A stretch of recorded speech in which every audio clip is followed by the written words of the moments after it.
The first meetings between worlds were not peaceful. They were not inevitable conquests. They were not one-sided surrenders. They were battles, strategic, calculated, and often won by the people who already knew the land. We are taught that contact meant collapse, but the truth is more complicated. In 1521, Spanish conquistadors, led by Hernán Cortés, entered the Aztec capital of Tenochtitlan. This was not a surprise attack on a defenseless city. Tenochtitlan was one of the largest cities in the world at the time, home to over 200,000 people, built on an island in the middle of a lake, connected by causeways, supplied by aqueducts, defended by armies. The Aztec Empire, known to its people as the Mexica, controlled a vast territory through tributary alliances, military strength, and sophisticated administration. They had faced threats before. They had defeated rivals. They had built an empire. And when the Spanish arrived, the Mexica did not simply submit. This moment matters because it challenges the narrative of inevitable conquest. The fall of Tenochtitlan was not a foregone conclusion. It was the result of specific decisions, alliances, diseases, and circumstances, many of which the Mexica resisted, adapted to, and fought against. Understanding this changes how we see not just the Aztecs, but all indigenous responses to contact across the Americas. Before the Spanish arrived, the Mexica controlled an empire that stretched from the Gulf of Mexico to the Pacific coast. Their power was maintained through a combination of military force and political maneuvering. Subject cities paid tribute: gold, cacao, textiles, food that flowed into Tenochtitlan and sustained its population. In return, the Mexica provided protection, access to trade networks, and a degree of autonomy. But this system also created resentment. Not all tributary states were loyal. Some saw the Mexica as oppressors. This internal tension would prove critical. Tenochtitlan itself was a marvel of engineering. The city was built on an island in Lake Texcoco, connected to the mainland by causeways that could be destroyed to prevent invasion. Canals served as streets, chinampas, floating gardens, provided food, aqueducts brought fresh water from the mainland. The Mexica were not a people unprepared for conflict. They had standing armies. They used obsidian-edged weapons that could cut through Spanish armor. They had fortifications, supply lines, and experience in warfare. When the Spanish arrived in 1519, the Mexica were not encountering their first foreign threat. They were encountering another one, and they responded as they had before, with diplomacy, calculation, and when necessary, force. What changed the balance was not Spanish superiority alone. It was disease, alliance, and timing. Smallpox arrived before sustained military conflict. It spread through Tenochtitlan, killing thousands, including the Emperor Cuitlahuac, who had led the resistance after the Spanish were temporarily driven out in 1520. The Spanish did not conquer the Mexica alone. They allied with the Tlaxcalans, a powerful rival who had long resented Mexica dominance. Thousands of indigenous warriors fought alongside the Spanish, not because they admired European invaders, but because they saw an opportunity to break Mexica power.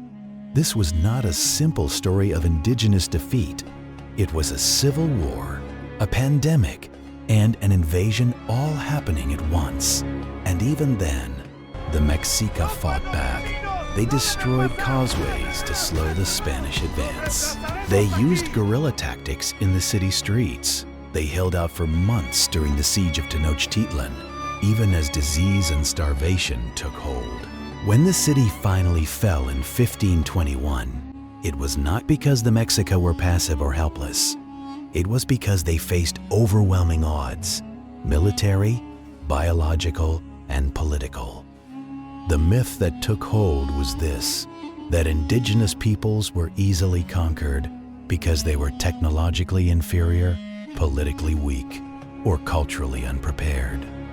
This was not true. The Mexica had sophisticated governance, advanced engineering, and military experience. They understood strategy. They understood diplomacy. They understood how to defend their territory.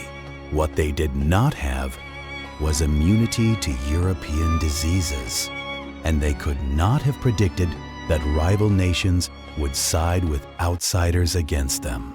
But even after Tenochtitlan fell, resistance did not end. Across Mesoamerica, indigenous societies continued to fight, negotiate, and adapt. Some formed alliances with the Spanish to maintain autonomy. Others waged guerrilla campaigns that lasted decades. The idea that contact meant immediate, total collapse ignores the reality. Indigenous peoples fought back. They resisted, they adapted, and in many cases, they survived. Not unchanged, but unbroken. This misunderstanding has lasting consequences. It erases agency. It reduces complex societies to passive victims. It ignores the fact that indigenous resistance shaped the course of colonization in ways we still do not fully understand. Here is what we are rarely told. The Spanish did not conquer the Americas alone. They relied on indigenous allies, indigenous knowledge, and indigenous labor at every stage.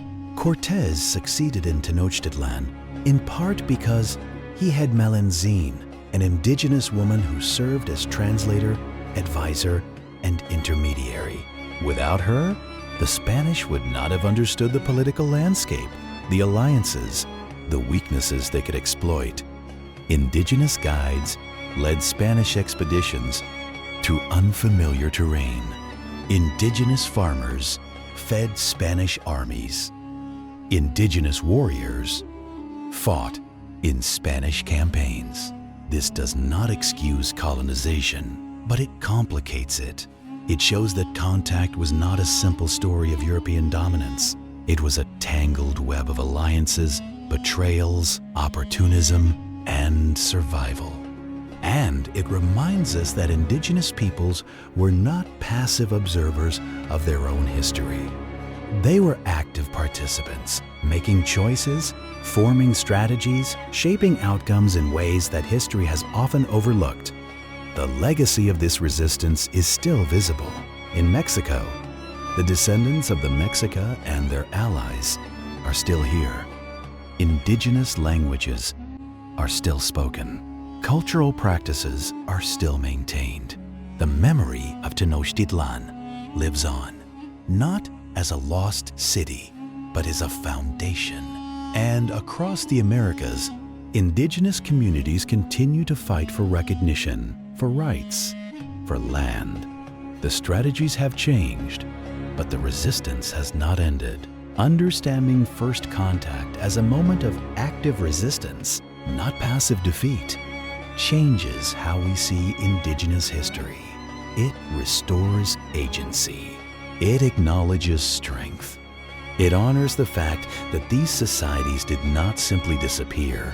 They fought, they adapted, they endured, and that endurance shapes the present. The first meetings between worlds were not peaceful, but they were not inevitable either. History is not a story of winners and losers. It is a story of choices made by people who fought to protect what they knew, who adapted to forces they could not control, who refused to be erased. If this changed how you see first contact, consider following for more histories that go beyond the myth.